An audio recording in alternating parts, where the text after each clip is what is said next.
episode 12 of all Beatles songs ever ranked. We're at number 69, and this song is from my favorite album, the White Album.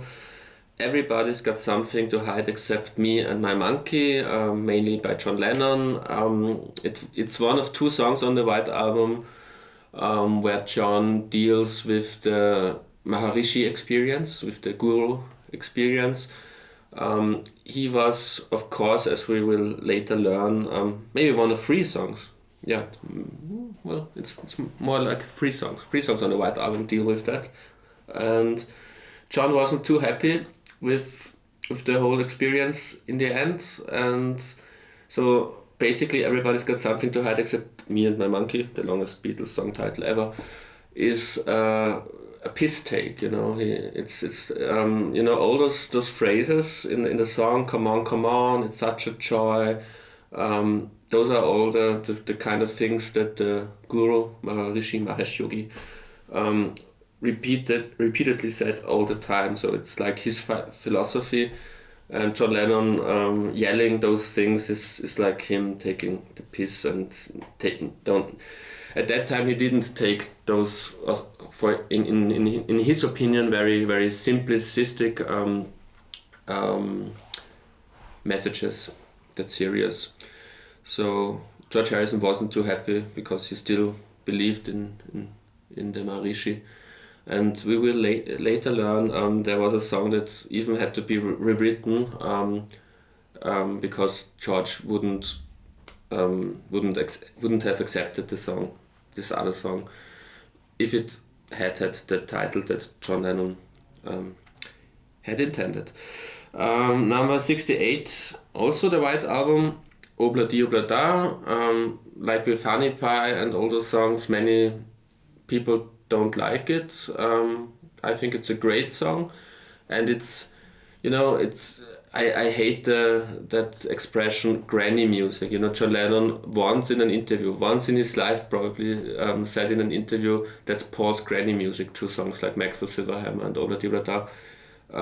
And now each time you read something about those songs, someone's going to comment on it, that's granny music, like that's a genre. It's not a genre, and Obla Di Obla Da is much more than granny music. It's one of the first times that a band outside of Jamaica tried to record a reggae song, a ska song. So it's, in that sense, it's even an experimental song. There weren't many reggae songs before that, and the title Obla Di Obla Da is also kind of interesting because it was something that was it a barkeeper, but someone who worked at one of the Beatles' favorite nightclubs used to say and sing always. I think he was a guy from Nigeria, and he always said Obla Di Obla Da, life goes on, brah. And so it's a bit like, nowadays we would say it's cultural appropriation and it would be bad, but at that time it was like, hey, let's connect the world, and we take music from Jamaica and combine it with wisdom from Nigeria. So it's it's in a good spirit, and the lyrics are fun and optimistic, and and I don't think that John Lennon hated it as many people believe, because the great piano intro was his idea, so he really worked on that song and he made it even better than it used to be in the early demos. So it's a great song to me. 67, that's the song I've just told you about kind of 3 minutes ago. It's Sexy Sadie from the White Album. That's the second song about the Maharishi, and that song was even titled Maharishi. The song was called Maharishi, and George Harrison, who still was a follower of the Maharishi, requested from John Lennon to change it to something that has like that he could sing, so that he didn't have to change the rhymes and the lyrics as such. So Sexy Sadie was the first thing that came to mind that would be would work with the same lyrics, but if you exchange Sexy Sadie with the word Maharishi, you will find out what the song is about. It's about a fake guru who just wants to make money and rips off the people. In this case, John Lennon, who thought that he was that the Maharishi wasn't really what he was pretending to be. That's what this song is about. Now it's really everything is from the White Album. The next one is Rocky Raccoon, 66, Rocky Raccoon.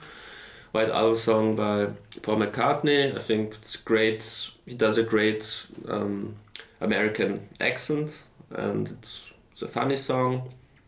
Yeah, don't really have much more to say about the song, but as you can tell, number 66, I really like the song. 65. Again, the White Album. Wow, the next 5 songs are all from the White Album. You know, when I made that list, it wasn't on purpose. It's just like it came out of my mind. But it is like that. It's Birthday. I think it's a great spontaneous song. It's one of the last Beatles songs where there's like camaraderie between them. Because before they went into the studio and recorded it, they were at Paul's place in Cavendish Avenue, which is like just 5 minutes walking distance from the Abbey Road studios.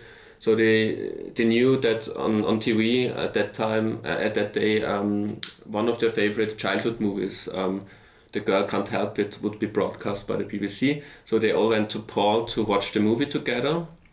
And it's the movie is a rock and roll movie from the late 50s with people like Little Richard in it. So they were all in the mood for some 50s style rock and roll. So they went into the studio and quickly improvised that riff and tried to make a very quick song in the style of the songs in that movie. So I think that's it really works. Very spontaneous, but great riff, great energy on that song, and a great birthday song. 64 is again from the White Album. It's Yer Blues. That's a really great song. It's I think the quality of that song is that it's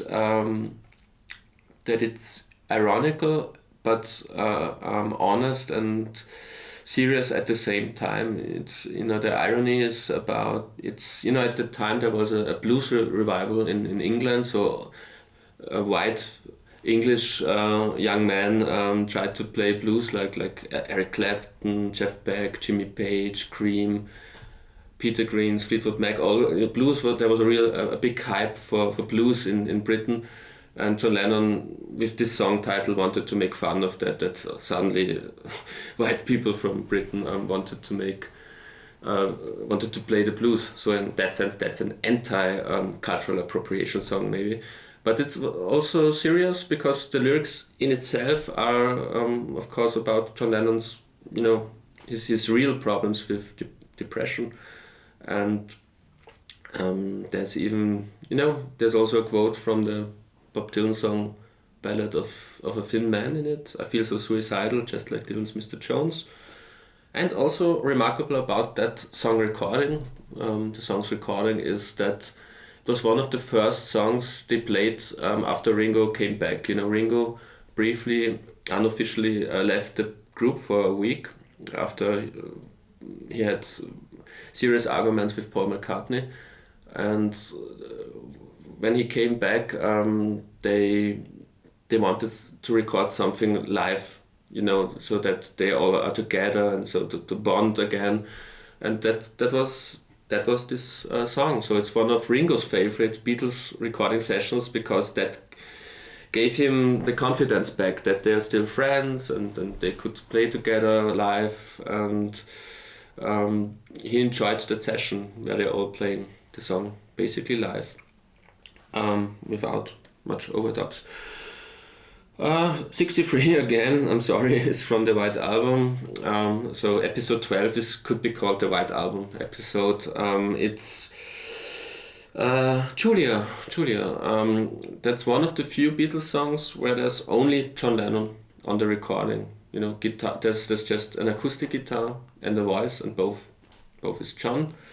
It's about his mother who died 10 years, almost exactly 10 years before he wrote that song.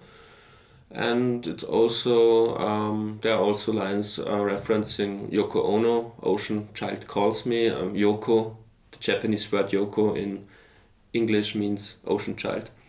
So that's, and the fingerpicking style is the fingerpicking style he learned in India from Donovan. The last song in this episode is also from the White Album, and it's Goodnight. I think the great thing about that song is it works so brilliantly together with Revolution 9 before it. In one of the previous episodes, I told you how much I really stand up for Revolution 9. And it's also because the relief you get after Revolution 9 from Goodnight, that's such a perfect sequencing. That's why I like even those more eccentric parts of the White Album.